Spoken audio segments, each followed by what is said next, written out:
Well, hi everyone, and welcome to episode 2 of W.A.T.A Data with me, Josh the Scientist Phillips. I'm going to give you a brief preview of round 1 of the W.A.T.A Kayak Series for 2024, which will be held in Albany on the 10th and 11th of February. Well, as mentioned, the venue for round 1 is Albany. It's about a 4.5 hour drive from Perth. The launch will be at the Kalgan River Caravan Park on the shores of the spectacular Kalgan River. So, what should we expect? So firstly, this round is also a Hobie affiliated round with qualifying spots up for grabs for the Hobie Australian Championship, which will be held in November this year at Camden Haven on New South Wales mid-north coast. Now, our event in Albany, it's a 2-day event with offset session times this year. So that means that on day 1, on the Saturday, we have session times from 10 a.m. to 6 p.m. And then on day 2, the Sunday, it's from 6 a.m. to 1 p.m. The idea behind this is to provide anglers that are commuting from Perth the opportunity to depart Perth nice and early on the Saturday morning to get there in time for a 9:30 a.m. briefing. And then similarly on the Sunday afternoon, after the weigh-in has concluded, you'll still have ample time to commute back to Perth during daylight hours. There's already a 2-week pre-fish ban in place. That's been in place since midnight on the 28th of January. The briefings, they're 30 minutes prior to the session times that I've already mentioned, and these are 3 fish bag limits each day. So you can expect some very warm conditions on the Saturday, unseasonably warm in fact. This is about as hot as it gets in Albany, with temperatures of about 35 degrees expected on Saturday. You're going to have some light to moderate easterly winds early on and then swinging around to the south-southwest later in the day. Tides are an interesting one as well. So this is one of those weird semi-diurnal tides that we get in WA from time to time. So that means that instead of having just the one high and one low in the day, we've actually got 2 highs and 2 lows.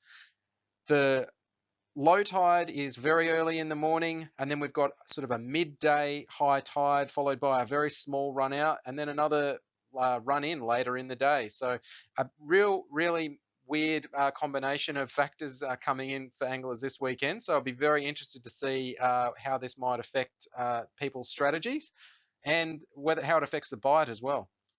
So on day 2, on the Sunday, the effect of that south-southwesterly certainly kicking in with much lower temperatures expected, only hitting sort of the mid-20s on the Sunday. That light south-southwesterly persisting through the morning, slightly increasing later in the day. The tides, again, very similar to the Saturday with that semi-diurnal pattern. You've got a very early low tide, and because, of course, on the Sunday you've got this 6 a.m. Start time, you will see very low water when you're starting. And yeah, it's a bit of a mixed bag. No doubt the water temps will be up because of this hot weather that we're having in the lead up to the event. And yeah, with the overnight temperature change and that wind direction change, it'll be interesting to see how this might play into some of the anglers' strategies. So now let's check out our kayak power rankings. This is our top 10. We currently have Joe Gardner sitting in top spot, followed by Alex Griesdorf in second, Travis Newland in third, Ben Oakes in fourth, Andy Mitchell in fifth, Adrian Barber in sixth, Greg Cooper in seventh, Ian Abercrombie in eighth, Matt McCarthy in ninth, and Steve Owens rounding out the top 10. Will it be one of these anglers to take top spot in round 1, or will there be a dark horse? Can't wait to find out.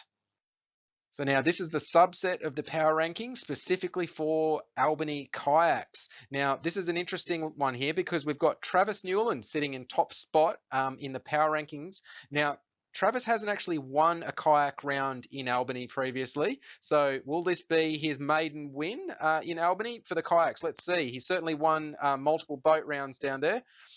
We've then got Joe Gardner sitting in second, Ben Oakes in third, Greg Cooper in fourth, Adrian Barber in fifth. Now, we all may well recall Adrian's magnificent capture of a big brim in Albany a couple of years ago. I think it was 1.57 kilos, so that's an absolute monster. I'll be interested to see if he can beat that one.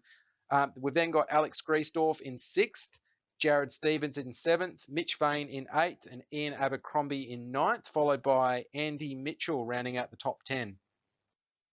Now, lastly, let's take a quick look at the fish weights. And because there's only been 2 kayak rounds held in Albany in the past 5 years, I've taken the liberty to include results from the boat rounds as well, just to give us a larger sample size.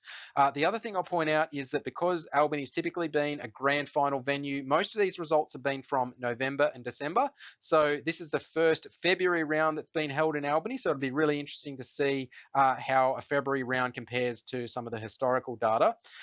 There's a few trends to talk about here in this data set. Now, firstly, I will mention that there's been a general decline in the medium weights over that 5-year period. So I'm not exactly sure what's going on with the fishery in Albany. I certainly hope that this round will be able to buck that trend. Nonetheless, you're certainly going to need over 600 grams per fish to be in the top quartile and over 700 grams for a winning bag in this system. Now, another interesting thing to point out is the big bream in this system. The 2 biggest of the big bream over the last 5 years have both come from the kayak rounds in Albany. So you've got there was Adrian Barber back in November 20 with a monster 1.57 kilo fish, and Rick Raynham with a 1.46 kilo fish in November 22. So it'll be fascinating to see if someone can catch another fish of that sort of caliber in this round. The other thing that's not mentioned here is Albany is the least donutted venue. So it should be fish aplenty this weekend, full bags all round. So I'll leave it there. I wish anglers all the best. Please drive safely, and I'll catch you next time.